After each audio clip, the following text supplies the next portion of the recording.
सोचकर शीतला माता धरती पर राजस्थान की डुंगरी गांव में आई और देखा कि इस गांव में उनका मंदिर नहीं है और ना ही उनकी पूजा होती है। माता शीतला गांव की गलियों में घूम रही थी। तभी एक मकान के ऊपर से किसी ने चावल का उबला पानी नीचे फेंक दिया। उबलता पानी शीतला माता के ऊपर गिरा, जिससे कि माता के शरीर में फफोले पड़ गए। शीतला माता के पूरे शरीर में जलन होने लगी। वो गांव में इधर उधर भाग भाग के चिल्लाने लगी, अरे मैं जल गई, मेरा शरीर तप रहा है, कोई मेरी मदद करो। लेकिन उस गांव में किसी ने माता की मदद नहीं की। वहीं अपने घर के बाहर एक कुम्हारन महिला बैठी थी। उस कुम्हारन ने देखा कि वो बूढ़ी माई पहले से ही बहुत जल गई है। उसके पूरे शरीर में तपन है, पूरे शरीर में फफोले पड़ गए हैं। वो तपन को सहन नहीं कर पा रही है। तब उस कुम्हारन ने कहा कि माँ तू यहाँ आकर बैठ जा, मैं तेरे शरीर के ऊपर ठंडा पानी डालती हूँ। कुम्हारन ने उस बूढ़ी माई पर खूब सारा ठंडा पानी डाला और बोली, हे माँ, मेरे घर में रात की बनी हुई रबड़ी रखी है, थोड़ा दही भी है, तू दही राबड़ी खा ले। जब बूढ़ी माई ने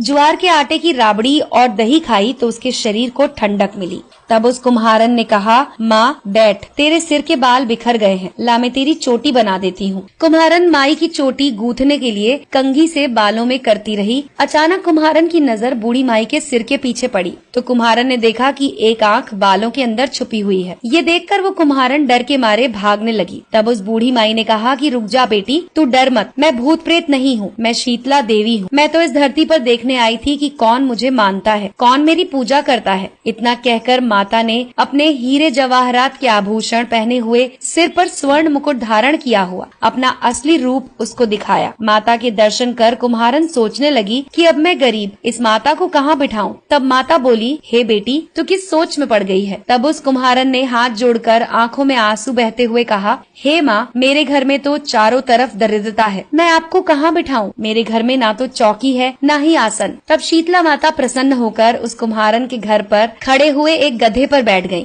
और हाथ में झाड़ू, दूसरे हाथ में डलिया लेकर उस कुम्हारन के घर की दरिद्रता को झाड़कर उस डलिया में भरकर फेंक दिया। उस कुम्हारन से कहा कि बेटी, मैं तेरी सच्ची भक्ति से प्रसन्न हूँ, अब तुझे जो भी चाहिए मुझसे वरदान मांग ले। कुम्हारन ने हाथ जोड़कर कहा कि माता, आप इसी गाँव में स्थापित होकर यहीं रहो और जिस प्रकार आपने मेरे घर की दरिद्रता दूर की है, वैसे ही जो भी होली के बाद सप्तमी को भक्ति भाव से पूजा कर आपको ठंडा जल, दही और बासी ठंडा भोजन कराए, उसके घर की दरिद्रता को साफ करना और उसकी पूजा को जरूर स्वीकार करना। नारी जाति का अखंड सुहाग रखना, उसकी गोद हमेशा भरी रखना। साथ ही जो पुरुष शीतला सप्तमी को नाई के यहाँ बाल ना कटवाए, धोबी को कपड़े ना धुलाए और पुरुष भी आप पर ठंडा जल चढ़ाए, नारियल का फूल चढ़ाए, तो आप उसके धंधे और व्यापार में कभी दरिद्रता न आने देना। तब माता ने तथास्तु कहा और उस कुम्हारन को वरदान दिया और ये कहा कि मेरी पूजा का मुख्य अधिकार इस धरती पर सिर्फ कुम्हार जाति का होगा। उसी दिन से डुंगरी गांव में शीतला माता स्थापित हो गई और उस गांव का नाम हो गया शील की डुंगरी। शील की डुंगरी में शीतला माता का मुख्य मंदिर है। शीतला सप्तमी पर वहाँ बहुत बड़ा मेला लगता है। इस कथा को सुनने के बाद घर की दरिद्रता का नाश होने के लिए शीतला माता से सभी लोग मनोकामना करें और शीतला माता से मनोकामना में मांगे कि आपकी दरिद्रता